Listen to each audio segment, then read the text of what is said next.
Friends, మన ప్రాచీన గ్రంథాలలో అప్సరసల గురించి, గంధర్వుల గురించి, కిన్నెరల గురించి ఎన్నో కథలు ఉన్నాయి. వాళ్ళు చాలా అందమైనవారు. ప్రాచీన కాలంలో వీళ్లే మన మనసులో కోరికలను తీర్చారు. అది డబ్బు కోరికైనా కావచ్చు, మరేదైనా కావచ్చు. వీళ్ళు ప్రత్యక్షమయ్యారంటే ఖచ్చితంగా నెరవేరుస్తారు. వీళ్ళు స్వర్గానికి చెందిన దేవదూతల లేదా బ్రహ్మచర్యం తీసుకున్న రాక్షసుల? మన హిందూ ధర్మం ప్రకారం వీళ్ళు ఇప్పటికీ బతికే ఉన్నారని భావిస్తారు. కొంతమంది వీళ్ళు మన భూమిపైనే ఉన్నారని, కాకపోతే మన కళ్లకు కనిపించరని, కేవలం కొన్ని సమయాల్లో మాత్రమే మన మనుషులకు కనిపిస్తారని చెప్తున్నారు. ఈరోజు ఈ వీడియోలో మనం ఈ అలౌకిక ప్రాణుల గురించి మాట్లాడుకుందాం. వాళ్ల రహస్యాల గురించి తెలుసుకుందాం. హిందూ ధర్మంలో వాళ్ల పాత్ర ఏంటో తెలుసుకుందాం. అప్సరసలు. హిందూ ధర్మ గ్రంథాలలో అప్సరసలని ఎన్నో శక్తులు కలిగిన ప్రాణులుగా వర్ణించారు. వీళ్ళు గంధర్వుల భార్యలు. వీళ్ల అందంతో చాలా మందిని ఆకర్షించారు. అందుకనే వీళ్ళని దివ్య రూపాలు అంటారు. అందమైన బట్టలు వేసుకుని చాలా అందంగా కనిపిస్తారు. వాళ్ళు ఎంత అందంగా ఉంటారు అంటే వాళ్లను చూసిన ప్రతి ఒక్కరూ అలానే చూస్తూ ఉండిపోతారు. వీళ్ళందరి గురించి మాటల్లో చెప్పలేం. వీళ్ళని ముఖ్యంగా నాట్యం చేయడం కోసం సృష్టించారు. వీళ్లకు ఉన్న ఇంకొక ముఖ్యమైన పని ఏంటంటే ఋషులు చేసే ఘోర తపస్సును భంగం కలిగించడం. వీళ్ళు అందంలోనే కాదు, నాట్యం కూడా గొప్పగా చేస్తారు.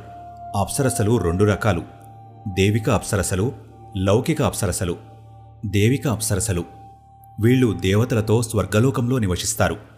దేవతల మెహల్లో నివసించి నాట్యం చేసి వాళ్లని ఆనందింపచేస్తారు. గంధర్వులు వీళ్లతో కలిసి సంగీతం వాయిస్తారు. కొంతమంది అప్సరసలు కూడా సంగీతం వాయిస్తారు. అప్సరసలందరూ మంచి కళాకారులు. అప్సరసలు 64 కళల్లో ఆరితేరి ఉంటారు.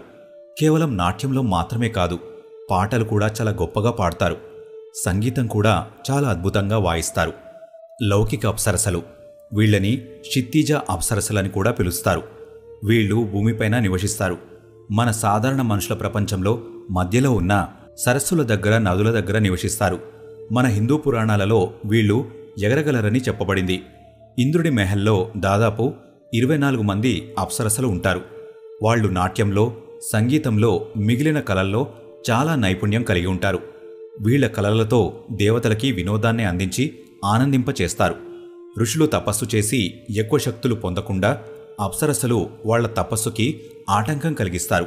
ఎందుకంటే కొంతమంది ఋషులు ఎంత ఘోర తపస్సు చేస్తారంటే వాళ్లకి ఖచ్చితంగా దివ్యశక్తులు లభిస్తాయి. ఇంద్రుడు ఇలా జరగడానికి అస్సలు ఇష్టపడడు. అందుకే తన దగ్గరున్న అప్సరసలని ఋషుల దగ్గరికి పంపించి వాళ్ల తపస్సుకి ఆటంకం కలిగిస్తాడు. ఈ అప్సరసలలో ముఖ్యమైన వారు రంభ, ఊర్వశి, మేనక, తిలోత్తమ, ఘృతచి. వీళ్ల నాట్యం, సంగీతం ఎవరికైనా, దేవతలు కావచ్చు, సాధారణ మనుషులు కావచ్చు, ప్రతి ఒక్కరికి వినోదాన్ని అందిస్తుందని భావిస్తారు. మన పురాణాలలో ఋషుల తపస్సును పరీక్షించడానికి అప్సరసలని మోహిని రూపంలో పంపించేవారు. వీళ్ళు ఎంత అందంగా ఉంటారంటే కఠోర తపస్సు చేసే ఋషులు కూడా వీళ్లను చూసి తమ తపస్సును ఆపేస్తారు.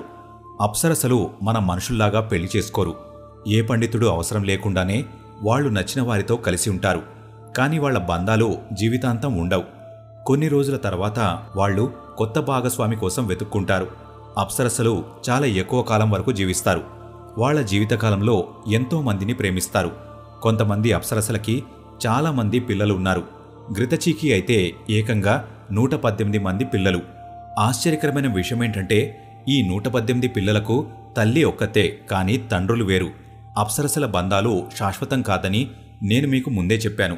కేవలం ఇది మాత్రమే కాదు, కొన్ని గ్రంథాలలో అయితే అప్సరసలను సాగరకన్యలుగా వర్ణించారు.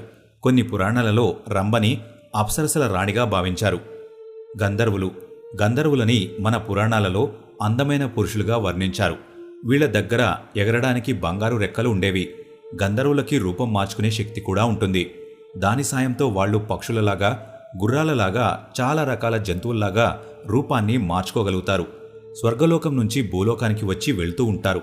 వీళ్లకు సమయయాత్ర చేసే శక్తి కూడా ఉందని మన పురాణాలలో చెప్పబడింది. గంధర్వులు చాలా గొప్ప సంగీతకారులు.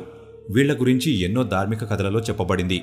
వీళ్ళు దేవతలకు, మనుషులకు మధ్య దూతలుగా కూడా పనిచేస్తారు.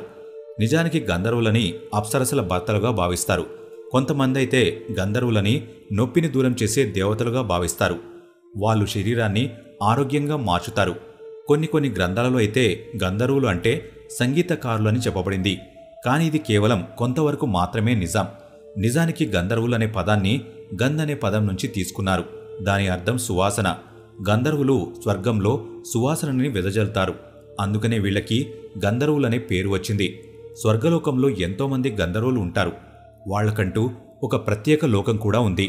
దాన్ని గంధర్వలోకం అంటారు. కొన్ని కథలలో గంధర్వులు బ్రహ్మదేవుడి ముక్కు నుంచి వచ్చారని వర్ణించారు. దీన్ని బట్టి గంధర్వులకి సువాసనకి మంచి సంబంధం ఉందని అర్థమవుతుంది. వీళ్ల దగ్గర మాయలు చేసే శక్తి కూడా ఉంటుంది. దాని సాయంతో మన మనుషులకి సుఖాన్ని అందించగలరు. గంధర్వులు యక్షుల రాజు కుబేరుడికి కూడా సేవలు చేశారు. ఒంటరిగా తిరగడం అంటే వీళ్లకి అస్సలు ఇష్టం లేదు. వీళ్ళు ఎప్పుడూ కలిసి ఉంటారు. ఎక్కువగా తూర్పు దిక్కులో ఉంటారు. మేరు పర్వతంపైనే వీళ్ల ఊరు ఉంటుంది. వీళ్ళు ఎక్కడుంటే అక్కడ ఆనందం, సుఖం, ప్రేమ, ఆప్యాయత ఉంటాయి.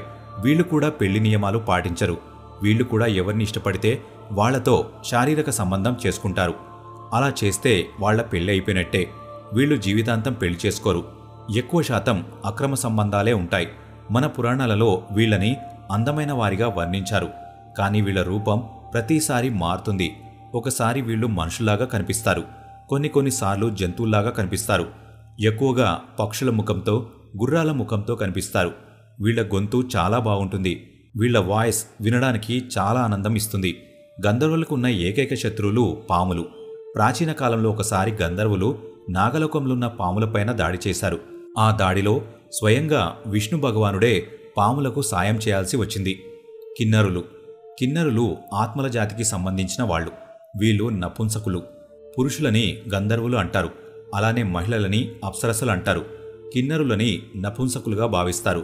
వీళ్ళు పూర్తిగా పురుషులు కాదు, అలా అని పూర్తిగా మహిళలు కూడా కాదు. వీళ్ళు మూడో జాతికి చెందిన ప్రాణులు. కొన్ని పురాణాలలో కిన్నురులు ఒక నెలపాటు పురుషులుగా ఉంటారని, ఇంకొక నెలపాటు మహిళలుగా ఉంటారని వర్ణించబడింది. కొంతమంది కిన్నెరలు ఆహారాన్ని చాలా రుచిగా తయారు చేస్తారు. కొంతమందేమో గొప్ప సంగీతాన్ని వాయిస్తారు. కొంతమందేమో అద్భుతమైన నృత్యాన్ని చేయగలుగుతారు.